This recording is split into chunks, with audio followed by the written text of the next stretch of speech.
Why your introduction matters more than you think. Let's be real for a second. Most people completely mess up their introductions. They either sound robotic, boring, or forgettable. Hi, my name is. I'm from. I do. And boom, gone from memory in 10 seconds. The harsh truth? People don't remember information, they remember feelings and impressions. If your introduction doesn't trigger something in their brain, you're just background noise.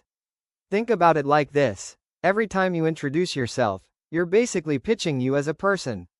Whether it's a job interview, networking event, college, or even meeting someone casually, this is your first impression.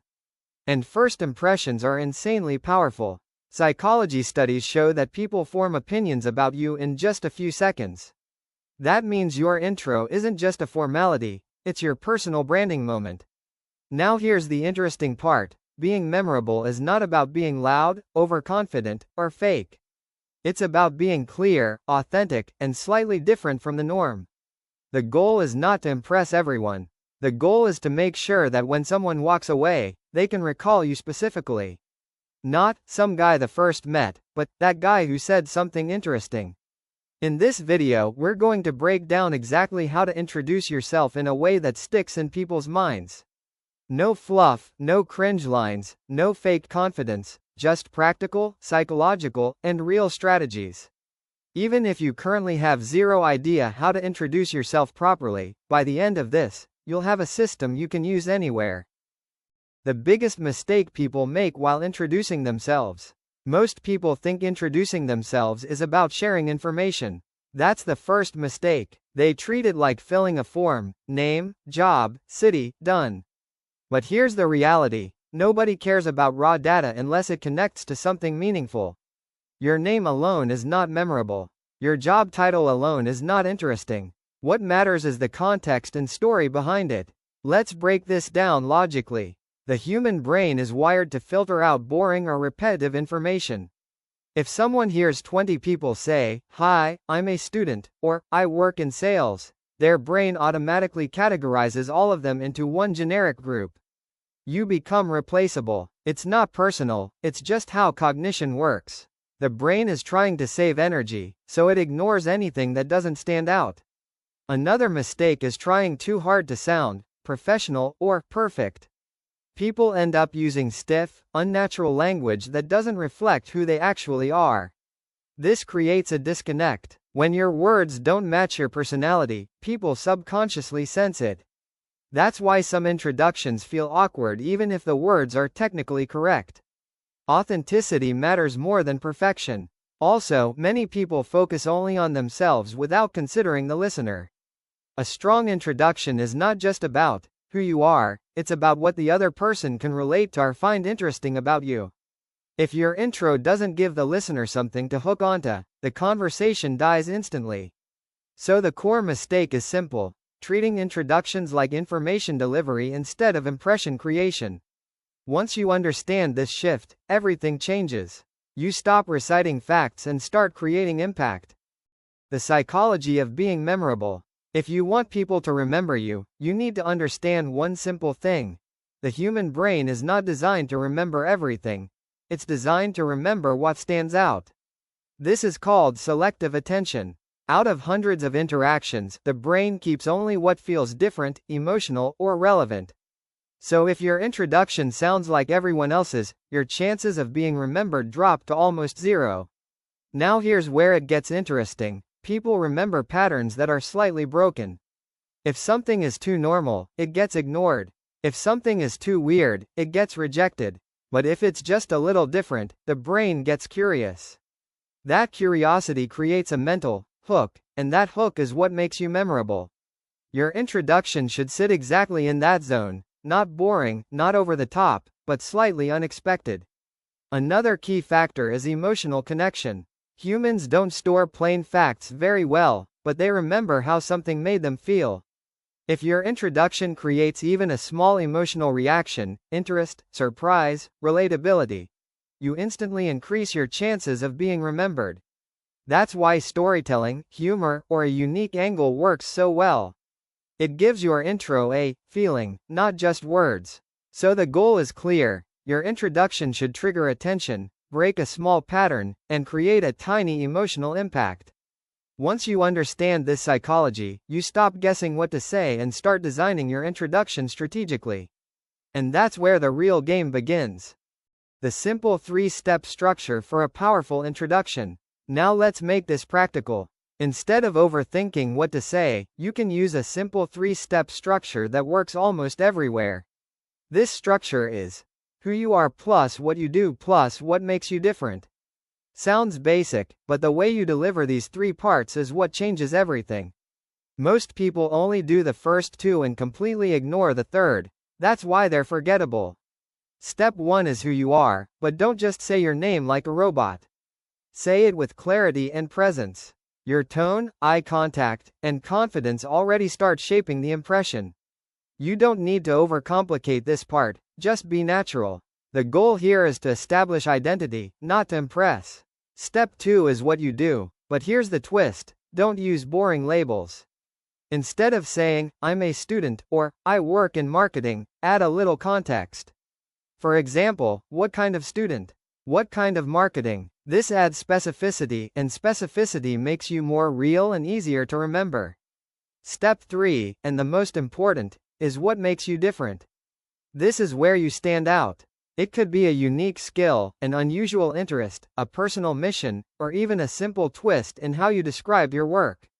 This part creates the hook in your introduction. Without it, your intro is just average. With it, you become someone people actually recall. How to add a hook that makes people curious. Now we level up your introduction with something powerful, a hook. A hook is a small, interesting element in your intro that makes the other person curious enough to continue the conversation. Without a hook, your introduction ends the interaction. With a hook, it starts one. The biggest mistake people make is thinking the hook has to be something crazy or extraordinary. It doesn't, it just needs to be slightly unexpected or specific. For example, instead of saying, "I'm learning data analysis," you could say, "I'm learning how to turn messy data into clear decisions." Same meaning, but the second version creates curiosity because it paints a clearer picture. Hooks work because they trigger a question in the listener's mind. When someone hears something slightly different, their brain naturally wants to know more. That's exactly what you want. A good introduction should make the other person think, "That's interesting, tell me more." If that thought doesn't happen, your intro didn't do its job.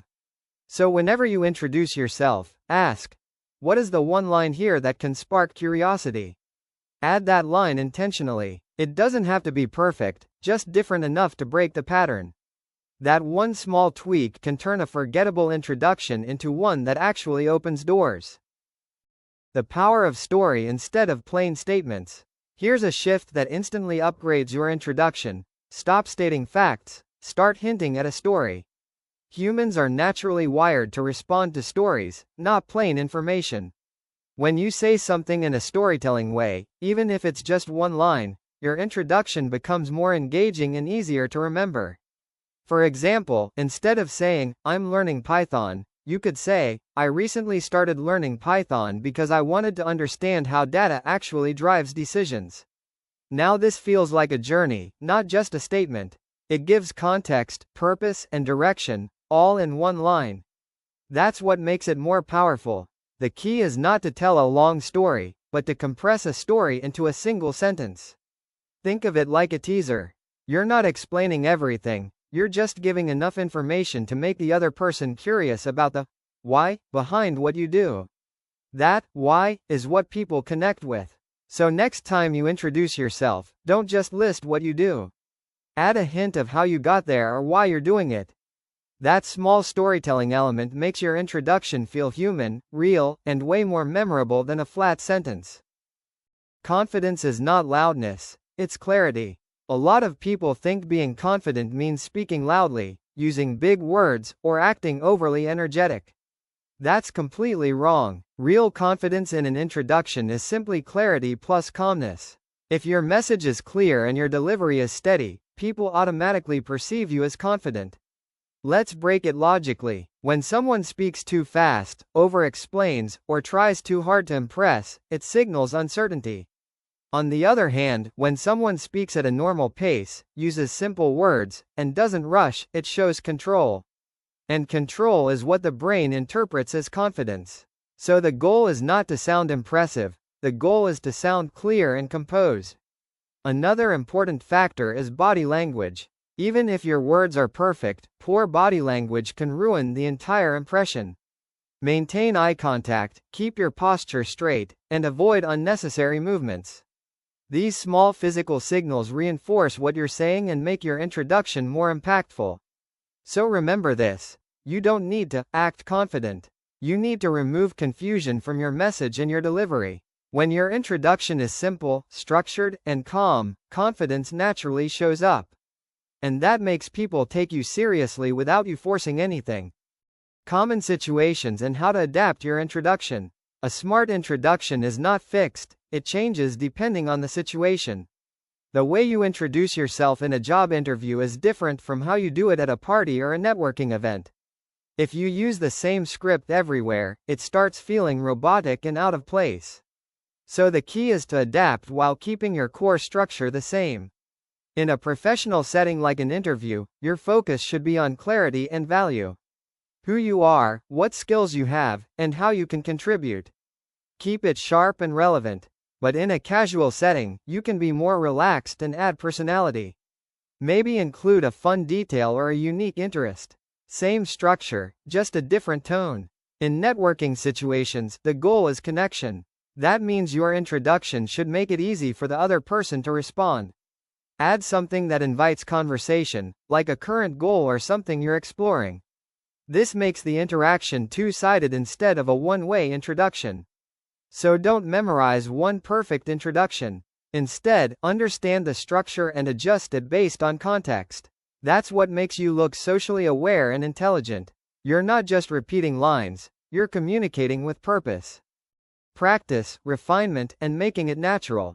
Now here's the truth: no matter how perfect the structure is, if you don't practice, it won't work. Your first few introductions might feel awkward, and that's completely normal. The goal is not perfection from day one, but progress through repetition. The more you practice, the more natural it becomes. Start by creating a basic version of your introduction using everything you've learned so far. Then say it out loud, not in your head. Speaking activates different parts of your brain, and it helps you notice what sounds unnatural or forced.